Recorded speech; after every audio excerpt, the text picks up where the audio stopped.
জনগণ অস্থির হওয়ার আগেই যেন নির্বাচন পেশ করা হয়, এটা আমাদেরকে বলছি। সংস্কার চেয়েছি আমরা, সংস্কার চেয়েছি যেখানে কোনো দুর্নীতি থাকবে না, দুর্নীতি মুক্ত প্রশাসন যখনই করতে পারবে, মানুষ তাদের ভোটাধিকার প্রয়োগ করতে পারবে, মানুষ নির্বিঘ্নে ভোট কেন্দ্রে যেতে পারবে, ভোট দিতে পারবে, এরকম পরিবেশ যখনই সৃষ্টি হবে তখনই নির্বাচনের ব্যবস্থা করে এবং পিআর সিস্টেমের সংখ্যানুপাতিক হারে নির্বাচনের ব্যবস্থা করার জন্য আমরা প্রধান উপদেষ্টার কাছে দাবি জানিয়েছি। অর্থনৈতিক সংস্কারের জন্য আপনারা কোনো প্রস্তাব দিয়েছেন কিনা? আমরা বলেছি অর্থনৈতিক সংস্কারের জন্য বলেছি যে সিলেটে পরিবেশের নামে যেখানে পাথর উত্তোলন করতে আমাদেরকে বাধা দেয়, এটা আসলে ভারতের চক্রান্ত। আমাদের দেশ থেকে আমরা পাথর তুলবো, সেখানে পরিবেশের কি আছে? অথচ ভারত থেকে পাথর আমদানি করার জন্য একটা পরিবেশের দোহাই দিয়ে আমাদের এলাকা থেকে পাথর উত্তোলন করা বন্ধ করে দিয়েছে। আমরা বলছি এইটা আপনার জলদি ছেড়ে দেন, সেখান থেকে আমাদের বিশাল একটা বেনিফিট আসবে, অর্থ আসবে। এরপরে বলেছি বিদেশে রেমিটেন্স আনার জন্য আমাদের যারা প্রবাসী বন্ধুরা আছে, রেমিটেন্স যোদ্ধারা আছে, তাদেরকে উৎসাহিত করতে হবে কীভাবে তারা রেমিটেন্স আমাদের দেশে পাঠাতে পারে। অপচয় বন্ধ করতে হবে। আমাদের দেশে সব জায়গায় অপচয় দেখা যায়। সরকারি এক মেহমানখানায়, এক বাংলুরে হাজার হাজার কোটি কোটি টাকা বরাদ্দ, অপচয় কমাতে হবে। যদি আমরা অপচয় কমাতে পারি, আমাদের অনুযায়ী যদি আমরা বন্টন করতে পারি, আমার বাবার আছে 100 টাকা, যদি বরাদ্দ করি 150 টাকা, যদি চুরি করতে হবে।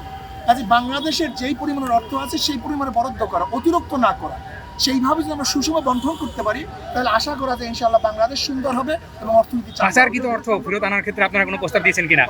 পাচারকৃত অর্থ, হ্যাঁ, সেটা তো আমাদের প্রত্যেক প্রস্তাবে ছিল যে পাচারকৃত অর্থ কিভাবে দেশে ফিরিয়ে আনা যায়, সেই ব্যবস্থা অবশ্যই গ্রহণ করতে হবে। আন্তর্জাতিক সবার সাথে সমন্বয় করে পাচারকৃত অর্থ এবং যেই অর্থবাজরা পাচার করছে যদি সেখান থেকে আনতে না পারে, তাহলে দেশের তাদের যে সম্পত্তি আছে তা বাজেয়াপ্ত করে সরকারি ফান্ডে জমা দিতে হবে। নির্বাচন কমিশন সংস্কার নির্বাচন কমিশনের বর্তমান হাবিবুল আউয়ালকে অবশ্যই পদত্যাগ করতে হবে এবং যারা 14, 18 এবং 24-এর নির্বাচন উপহার দিয়েছে, রাত্রের ভোট দিয়েছে এবং যারা প্রশাসনিক নির্বাচন উপহার দিয়েছে, তাদেরকে অবশ্যই বিচারের আওতায় আনতে হবে। আমরা বলেছি জামাতের সাথে হক্কানি উলামায়ে কেরামের যে বিরোধ আছে, যে ইখতিলাফ আছে, মতানৈক্য আছে, জামাতের এখন সুবর্ণ সুযোগ। যদি সেই মতানৈক্যগুলি মিটিয়ে দেয়, তাহলে জামাতের সাথে ঐক্য হওয়াটা খুব সহজ হয়ে যায়। আর যতক্ষণ পর্যন্ত হক্কানি উলামায়ে কেরামের সাথে মতানৈক্য না মিটাবে, ততদিন পর্যন্ত জামাতের সাথে ঐক্য হওয়াটা অনেক দূরত্ব পয়দা হবে, কাছাকাছি কঠিন হয়ে যায়। জামাত ইতিমধ্যে কওমি ঘরানা আলেমদের সাথে বৈঠক করেছে, সেক্ষেত্রে আপনারা কি বলতে চান? না, আপনারা যেটা বলছেন আসলে কওমি ঘরানা উলামায়ে কেরামের সাথে না, কিছু ব্যক্তির সাথে, তাও বৈঠকের উদ্দেশ্যে নয়, কোনো এক ভিন্ন দাওয়াতে তারা গিয়েছিলেন, সেখানে এই বিষয়ে আলোচনা করেছে।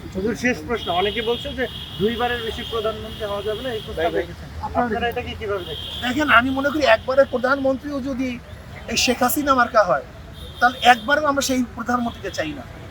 আর যদি আদেল, ইনসাফগার, ন্যায়পরায়ণ, মানুষের সেবক, মানুষের উন্নয়ন করতে পারে, দেশের উন্নয়ন করতে পারে, এরকম প্রধানমন্ত্রী বারবারও হয়, তো সমস্যা কি? কিন্তু আমাদের সমস্যা হলো দুর্নীতি। আমরা যেই একটা আমাদের যে দর্শন লালন করতেছি, দর্শনের মধ্যে ভুল। এক ব্যক্তির নাম এ, এক ব্যক্তির নাম বি, এক ব্যক্তির নাম সি, 3 জনের চোর, ক্ষমতা এ, সে কি করবে? চুরি করবে। হটাও এ, বসালাম বি, সে কি করবে? চুরি করবে। হটাও বি, বসালাম সি, সে কি করবে? চুরি করবে।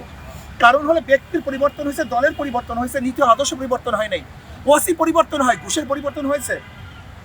আপনার এসপি পরিবর্তন হয়, ঘুষের কি পরিবর্তন হয়েছে? কারণটা কি? চেয়ারের পরিবর্তন হয়, লেকিন আদর্শ পরিবর্তন হয় না। আজকে দেখেন 5ই আগস্টের পরে 2-3 দিনে যারা লুট করছে, তারাস করছে, দখল করছে, চাঁদাবাজি শুরু করছে, এরা যদি দ্বিতীয়বার ক্ষমতায় আসে, তাহলে কিভাবে বুঝতে পারেন যে দেশ চাঁদামুক্ত হবে, দুর্নীতি মুক্ত হবে? একটা জিনিস শুনতে পাচ্ছি যে ইসলামী আমার বাংলাদেশ, হেমন্ত ইসলাম এবং জামাত ইসলামের একটা ইসলামিক জোট হতে যাচ্ছে। আমি মনে করি আদর্শ ভিত্তিক ব্যক্তি যতক্ষণ পর্যন্ত ক্ষমতায় না আসবে, নীতি ও আদর্শ ভিত্তিক ব্যক্তি যতদিন ক্ষমতায় না আসবে, একদিনও যদি চোর ক্ষমতা আসে, একদিন সে চুরি করবে। 2 দিনের জন্য যদি দুর্নীতিবাজ ডাকাত ক্ষমতা আসে, সে ডাকাত দুর্নীতিবাদ করবে। আমি মনে করি আদর্শ এবং নীতিবান ব্যক্তি যতক্ষণ পর্যন্ত ক্ষমতায় না আসবে, ততক্ষণ পর্যন্ত যত চেষ্টা করেন না কেন, মাদার গাছ লাগিয়ে আমের আশা করা যায় না। ভারতের সাথে সম্পর্কের বিষয়ে কিছু বলেছেন? ভারতের সাথে দেখেন, ভারত আমাদের পার্শ্ববর্তী কান্ট্রি, তার সাথে আমাদের সম্পর্ক থাকবে, আমরা সুসম্পর্ক রাখতে চাই, কিন্তু তার কর্তৃত্ব আমরা বরদাস্ত করবো না, তার নেতৃত্ব আমরা বরদাস্ত করবো না। আমাদের অভ্যন্তরীণ কোনো বিষয়ে হস্তক্ষেপ করবে, এইটা আমরা বরদাস্ত করবো না। ভারতের পররাষ্ট্রমন্ত্রী বলেছে, জয়শঙ্কর বলেছে